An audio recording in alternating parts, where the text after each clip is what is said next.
While Europe was still burning witches in mud huts, a black queen commanded 120,000 soldiers and controlled trade routes worth billions in today's money. Her name was deliberately erased from your textbooks. She wasn't alone. 5 African queens built empires so powerful that European kings begged for their gold, then rewrote history to pretend they never existed. This is their story. Let's go back, way back. We're talking about a time when the word Europe barely meant anything. When Rome was just getting started and Greece was still figuring out democracy. During these centuries, while tribal villages dotted the European landscape, African queens were already commanding armies of thousands, building architectural marvels, and controlling trade routes that connected 3 continents. These weren't ceremonial figureheads wearing crowns for show. These were military generals who led from the front lines.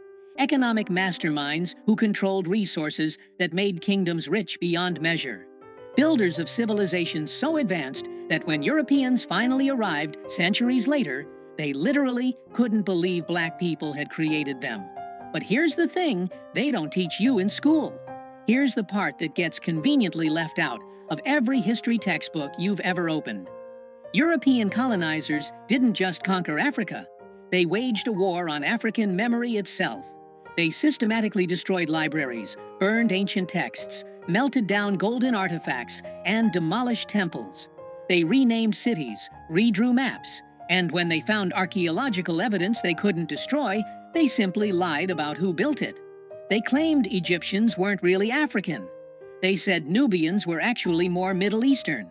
They looked at stone cities in Zimbabwe and declared with absolute confidence that Africans couldn't possibly have built something so sophisticated. It must have been foreigners. It must have been anyone else. This wasn't accidental. This was policy. Because if you're going to enslave millions of people, if you're going to colonize an entire continent and extract its wealth for centuries, you need a story that justifies it. You need the world to believe that these people had no civilization, no history, no greatness. You need everyone to think you're bringing light to darkness, civilization to savagery. And so the lie became curriculum. The lie became fact. The lie became the only story most people would ever hear. But the truth survived. In oral histories passed down through generations. In archaeological sites they couldn't completely erase. In ancient texts written by Greeks, Romans, and Arabs who actually visited these kingdoms and wrote about their magnificence. And in the stories of 5 queens whose power was so undeniable that even centuries of erasure couldn't completely bury them. The first queen we need to talk about lived almost 3,000 years ago. Her name was Makeda, though you might know her as the Queen of Sheba. She ruled a kingdom that spanned modern-day Ethiopia and Yemen, and she controlled something that made her phenomenally wealthy: frankincense and myrrh. If you've only heard those words in Christmas carols, understand this. In the ancient world, these resins were worth more than gold. They were used in religious ceremonies, medicine, perfumes, and embalming. Controlling the frankincense trade was like controlling oil in the modern world. Makeda didn't just have money. She had the kind of power that made other rulers need her. The Bible tells a story about her visiting King Solomon in Jerusalem. She heard about his wisdom and decided to test him with hard questions, bringing gifts of spices, gold, and precious stones. What the Sunday school version leaves out is the political dimension of this visit. This was a diplomatic mission between 2 superpowers. Solomon needed her trade routes. She needed to assess whether an alliance made sense. According to Ethiopian tradition, they had a son together named Menelik, who became the first emperor of Ethiopia and established a dynasty that ruled for 3,000 years. 3,000 years. Let that sink in. But here's where the erasure begins. For centuries, European scholars insisted that the Queen of Sheba must have been Arab, not African. They couldn't accept that a black woman had the wealth and intelligence to impress Solomon. They twisted geography, ignored Ethiopian historical texts, and created elaborate theories to avoid giving credit where it was due. Because acknowledging that a black African queen ruled one of the ancient world's wealthiest kingdoms, that she was educated enough to challenge Solomon's wisdom, that she was powerful enough to negotiate as an equal. That would contradict everything they needed people to believe about Africa. Now let's jump forward to around 40 BCE. The Roman Empire is at its height. Caesar Augustus, the first Roman emperor, is expanding his territory in every direction. Rome is supposed to be invincible, the greatest military force the world has ever seen. And then they meet Queen Amanirenas of Kush. Kush, located in what's now Sudan, was also called Nubia. It was an ancient civilization that had been around longer than Rome itself. They had their own pyramids, their own written language, their own sophisticated society, and they had no intention of bowing to Rome. When Augustus tried to impose taxes on Nubia after conquering Egypt, Amanirenas gave him an answer he wasn't expecting. She raised an army of 30,000 soldiers, marched north, and absolutely destroyed 3 Roman forts. She didn't just defeat the soldiers, she sent a message. She beheaded statues of Augustus and buried his bronze head under the steps of a temple so people would walk over his face for eternity. That head, by the way, is now in the British Museum, though they rarely mention this part of the story. Rome was furious. This wasn't supposed to happen. They sent 10,000 legionnaires south to crush this rebellion. And then something extraordinary occurred. Amanirenas fought them to a standstill. For 5 years, this one-eyed warrior queen held off the greatest military machine in the ancient world. She used guerrilla tactics, superior knowledge of the terrain, and tactical brilliance to make every Roman victory Pyrrhic. The war became too expensive, too bloody, too difficult. And so Rome, the empire that supposedly never surrendered, did something almost unthinkable. They negotiated a peace treaty. They agreed to exempt Kush from all taxes.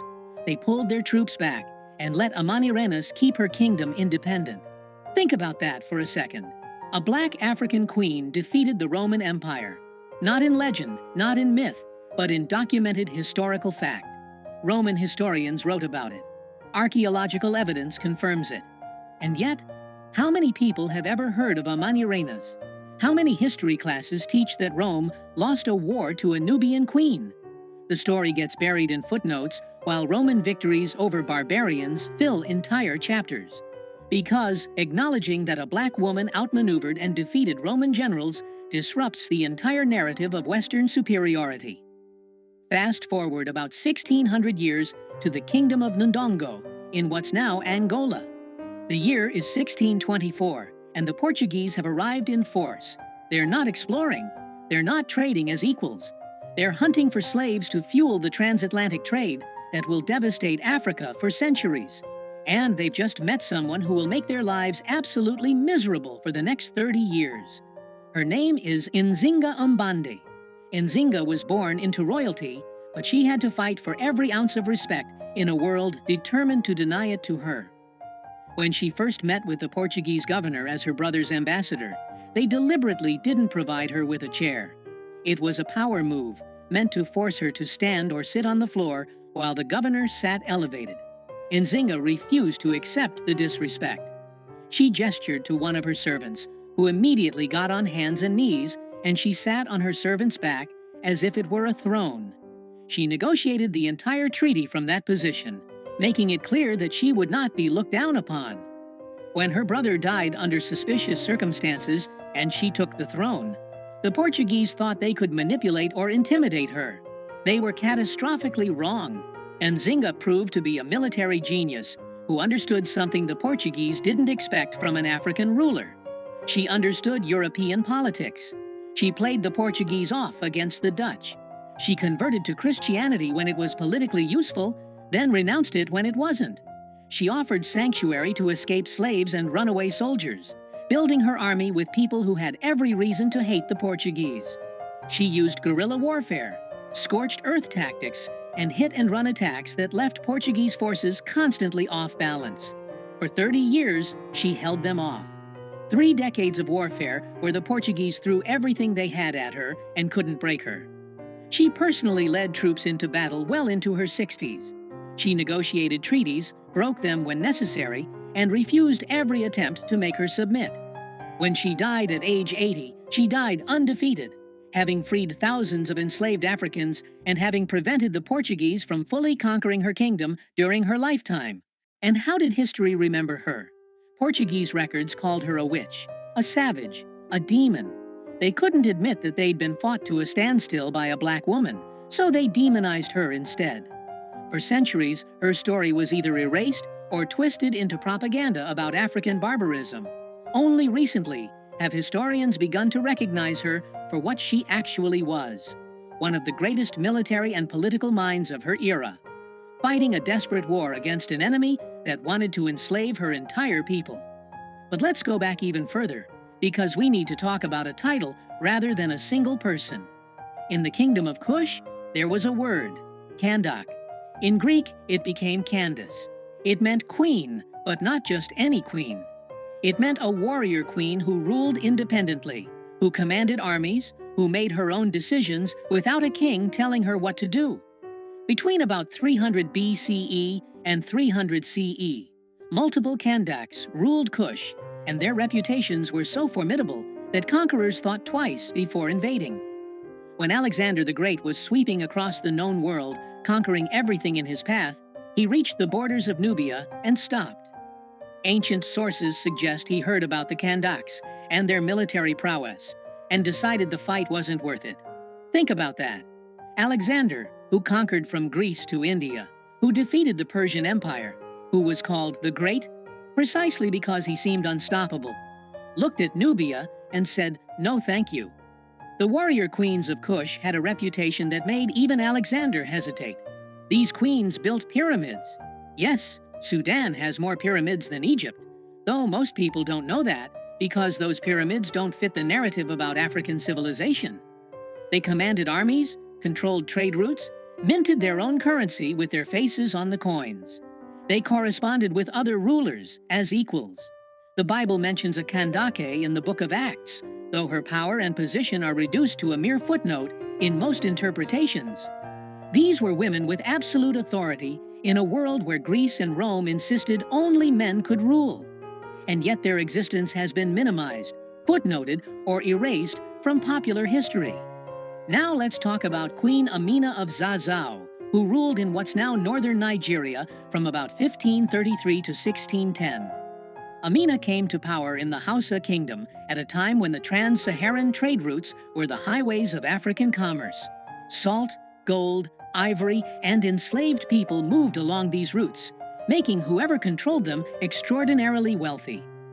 Amina decided she wanted to control them all. She took command of the army and began expanding Zazzau's territory through a combination of military conquest and strategic alliances. She personally led her troops into battle, commanding forces of up to 20,000 soldiers. Everywhere she conquered, she built fortified walls around the cities, some of which still stand today as testament to her reign. She ruled for 34 years, never married because she refused to share power, and rejected every attempt by European traders arriving on Africa's coast to establish protective relationships that would have undermined her authority. Her kingdom became one of the wealthiest in West Africa. Her military innovations influenced regional warfare for generations. And yet, when British colonizers arrived centuries later and heard stories about her, they declared she was probably a myth. African people couldn't possibly have had a queen that powerful, that successful, that militarily brilliant. It must be exaggerated folklore. Never mind the oral histories that had preserved her story in remarkable detail. Never mind the archaeological evidence. Never mind that other documented historical sources confirmed her existence. The British needed Africans to seem primitive, uncivilized, incapable of self-governance. A queen like Amina contradicted that story, so they simply dismissed her as legend until modern archaeology proved them wrong. Do you see the pattern now? Do you understand what was done? It wasn't just about conquering territory, it was about conquering memory. Because if people know their ancestors built empires, ruled kingdoms, defeated Roman legions, and commanded vast wealth, they won't accept being treated as inferior. They'll know their subjugation is a lie, and so the records had to be destroyed.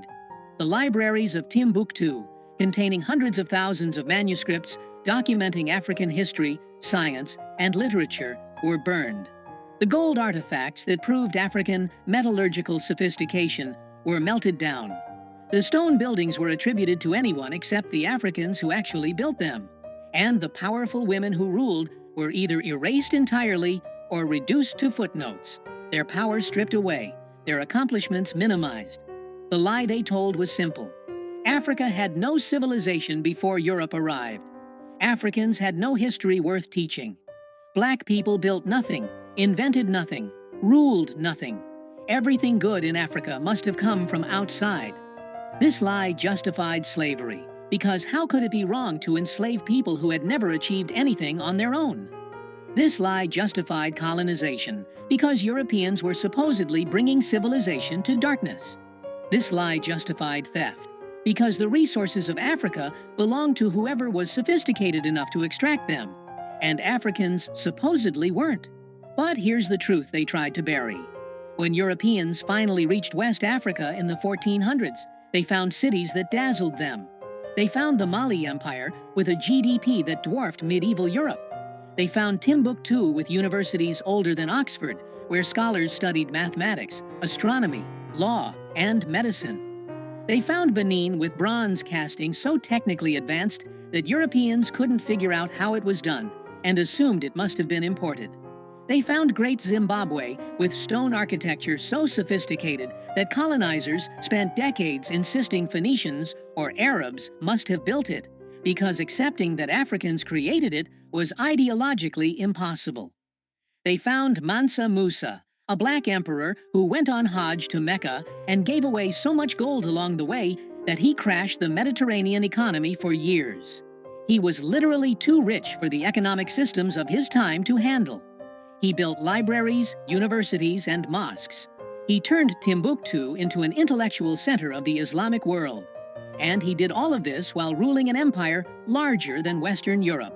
And yes, they found evidence of these 5 queens and dozens more like them. Women who commanded armies, while European women couldn't own property. Women who controlled trade routes, while European women were burned as witches if they were too educated. Women who built dynasties that lasted longer than most European kingdoms existed. African civilizations didn't fall because they were primitive or inferior. They were systematically destroyed by the transatlantic slave trade and European colonization. Over 400 years, an estimated 12 to 15 million Africans were kidnapped and enslaved. Entire regions were depopulated. Sophisticated political structures were deliberately shattered. Economic systems were redirected to serve European interests. And then, when colonizers had finished extracting wealth and destroying societies, they pointed at the devastation they'd caused and said, "See? They were never civilized to begin with." The evidence of the lie is everywhere if you know where to look. Ancient Greek historians like Herodotus openly wrote about traveling to Africa and learning from African scholars. The Bible is full of references to powerful African kingdoms. Cush is mentioned repeatedly. Ethiopia is referenced throughout. Roman coins show extensive trade with Nubian empires. Medieval Arab scholars wrote detailed accounts of visiting West African kingdoms and being amazed by their wealth and sophistication. The proof was never actually hidden. It was just ignored, dismissed, or reinterpreted to maintain the narrative of African inferiority. But by the 1800s, when colonization was reaching its peak, this history was being actively suppressed. It was classified or hidden in archives where only scholars could access it. It was removed from educational curricula. It was declared unreliable or exaggerated. Because if people knew that Africa had queens ruling empires, while Europe was barely literate, how could you justify the colonial project? If people knew that Africans had sophisticated political systems, advanced architecture, and thriving universities, how could you claim they needed European civilization? The most revolutionary act, it turns out, is remembering. It's refusing to accept the sanitized, whitewashed version of history that makes European dominance seem natural and inevitable. It's digging up the stories they tried to bury and shouting them loud enough that they can't be ignored anymore. These 5 queens weren't exceptions. They weren't rare anomalies in an otherwise primitive continent. They were products of sophisticated societies that valued different things than European societies did. Societies where women could hold ultimate power, where military prowess mattered more than gender, where wealth and learning flourished long before Europe emerged from its dark ages. Their stories weren't lost. They were stolen, deliberately, systematically, as part of a centuries-long campaign to make people forget that black civilizations built empires, that black rulers commanded respect from other world powers, that black people have always been capable of extraordinary achievement when not subjected to systematic oppression and erasure. History is written by conquerors, yes, but the truth survives. It survives in the archaeological evidence they couldn't completely destroy. It survives in oral traditions passed down through generations, despite every attempt to silence them. It survives in the ancient texts that documented these kingdoms before anyone had a political reason to pretend they didn't exist. And it survives in the DNA of every person descended from these civilizations, carrying the legacy of queens and emperors, whether they know it or not. Erasing a people's past is how you control their future. If you don't know your ancestors built empires, commanded armies, accumulated wealth that made European kings jealous, and ruled with wisdom that other civilizations respected, then you might believe the lie that you're inherently inferior. You might accept subjugation as natural.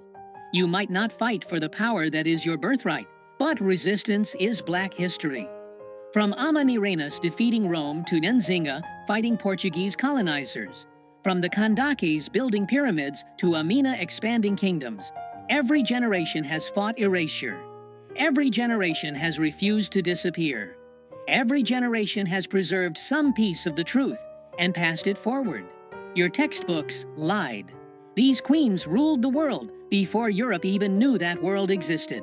They commanded wealth, respect, and power that rivaled anything their contemporaries achieved. And remembering them isn't just about correcting historical inaccuracy.